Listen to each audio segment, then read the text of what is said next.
I was doom scrolling on TikTok and something absolutely stopped me in my tracks.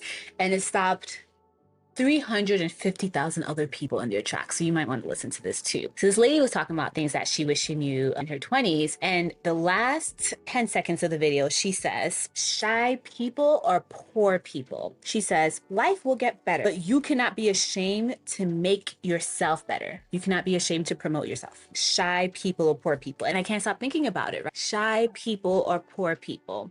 And in this economy, she's right. Being invisible is more dangerous than being wrong. It's up to you if you want to make sure that you have some form of financial security, meaning that as the world changes, as the economy changes, as AI changes, you still have an opportunity to make money. And this is not necessarily about extroversion. It's more about ownership. It's more about standing firm in your beliefs, because visibility is a skill. It's not a personality trait. It's a skill. Visibility is a skill. Being visible is a service. You've created something and you're standing by what you've created. You learning how to be visible in your work will really be the differentiator in you attracting opportunities to yourself. The market doesn't reward talents it can't see. So you can be brilliant, you can be insightful, you can be a natural leader, but if no one knows it, you may as well be invisible. And I just finished reading this book, Good to Great, and it talks about how some of the best leaders and we've had in companies that have made a lot of money are leaders who on the surface maybe seem introverted, but they were brilliant. They're brilliant shine because they made themselves visible. I consider myself introverted. I diagnose ADHD, which means, and what that presents for me is that I struggle in loud spaces. I find it overwhelming. I find group conversations exhausting, but I still show up. And I show up to networking events, I show up to big groups, whatever. What I found is that when I show up to big groups, I usually find 1 to maybe 3 people throughout the night and I have a conversation with them and I build a deep conversation with them. I'm not the person who's trying to network the whole room. That doesn't work for me. I'm the person who finds 1 to 2, 3 people, connect with them, and then I go from there. I also do one-on-one coffee chats with people. I also try different ways of connecting. So that's on LinkedIn, Threads, just being consistent in so many different ways. And when you do this, what this allows you to do, or it's allowed me to do, is figure out what works. Because visibility to me does not mean showing up and chatting with everybody, showing up and being the life of the party. I show up on my own terms and it's paid dividends for me. So I challenge you to figure out ways that you can be visible. And when I say visible, like on LinkedIn, this can be you're commenting on people's stuff with, hey, I also do this, or this is a way that it's worked for me, or I appreciate you sharing this insight, or just engaging with people's work, right? That's visibility. Or it's posting your own work, showing your wins, showing your work. These are ways that you can show up. And again, if you slide in people's DMs, that's also another way to show up. You don't always have to be super visible. And I think when you do this enough, you start figuring out your strengths. So for me, by leaning into my strengths, and as I mentioned, that's coffee chats, that's one-on-one, that is Slack shoutouts and written communication. What I mean by Slack shoutouts is that I know what I'm good at, so I attach myself to projects, and obviously I'm doing my job as well, that allow me to shine. So what happens is that I have my coworkers shouting me out in Slack teams. They'll be like, oh my gosh, Aphra did this thing, or the client loved it when she did XYZ. And then this allows me secondhand shout outs because I'm not the one that's actively putting myself out there. So that fear or anxiety I feel about being seen, it reduces because someone else is already putting me out there in a positive light. So all I have to do now is say thank you and also then reciprocate and shout them out. I think this is also another thing.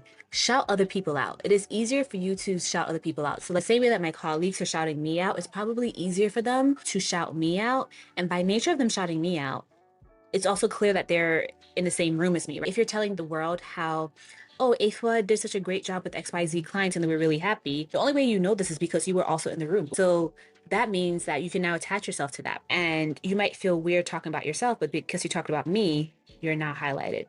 And then now for me, as someone who's shy, I can piggyback on that and say thank you and then shout you out. So the reverse can also happen. I can shout out, you can shout out your coworkers and say how great they are. So you're taking off that anxiousness about yourself and you're allowing growth to happen. You're allowing visibility to happen, right? So I think that's way. And I hope I explained that well because my brain is all over the place right now, but I hope I explained that well. If not, please let me know in the chats, right? So either allow other people to shout you out or shout other people out, because then that also still gives you a form of visibility without all the anxiousness that comes with it. So again, if you're someone who considers yourself to be shy, do one-on-one chats. Create work, put yourself in spaces where other people can shout you out. Shout other people out. And then use written communication, whether that's LinkedIn, posting yourself, that's commenting in the chats, using threads, whatever. Let your work create amplification loops. Let it amplify who you are. Let others elevate you, right?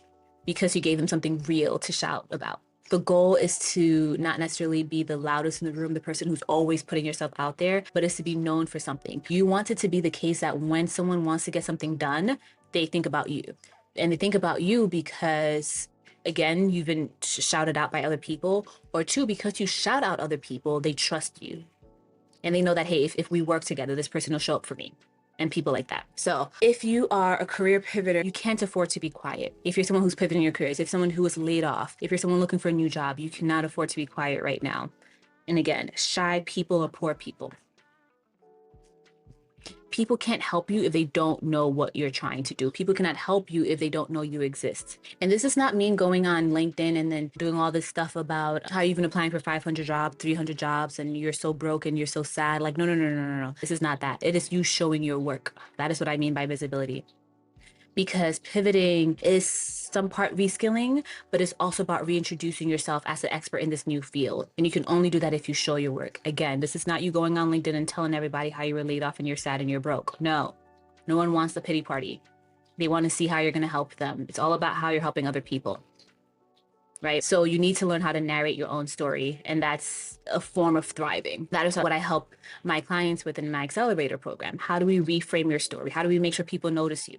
My goal is not to get you a job. My goal is to make sure that no matter what the economy is doing, you have the mindset, you have the skills to keep pivoting, to keep making sure that you always have food on the table, to make sure you always have a roof over your head. And not only do you have food on the table and a roof over your head, but you also have enough to live the life that you want.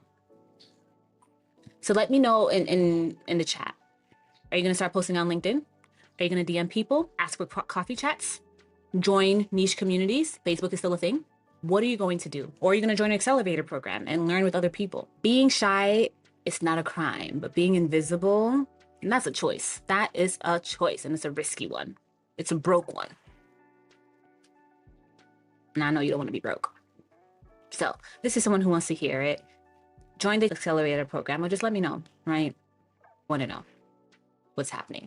So if you've ever asked yourself any of these questions, how to get noticed at work as an introvert, how to stand out in your career without being loud, why visibility matters in your career, how to build a personal brand as an introvert, how to promote yourself without bragging, I just answered all that for you.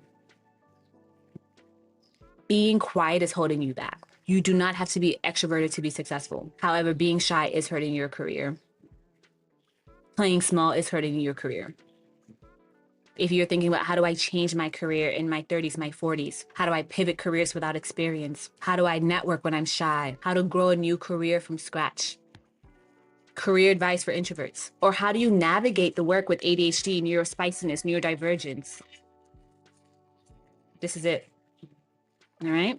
Let me know in the chats how you're feeling, and I hope to see you either in the comments, my email, whatever the case might be, in my DMs.